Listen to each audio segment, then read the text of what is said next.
Hello, I'm at the grave of Richard William Curless, or Dick Curless, who was a country music singer from Fort Fairfield, Maine. You can hear his biggest hit in the background, A Tombstone Every Mile.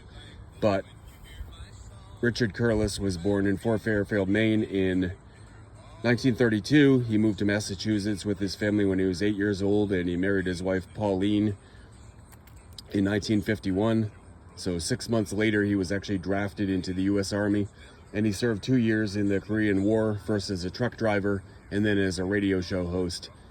In 1954, he got out of the Army and returned to Maine, and eventually he left country music temporarily. He had chronic illnesses, stayed at home, and then he kept getting back into it. Eventually he left again to start his own trucking business, but he was active in country music until 1991 when he recorded his last album. But in 1965, he recorded A Tombstone Every Mile, talking about the Dead Man's Curve in the Haynesville Woods up in Aroostook County, Maine.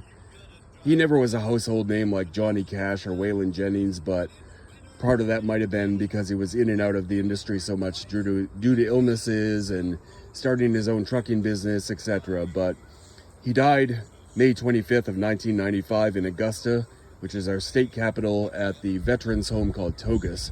So that's the story of our friend Dick Curless.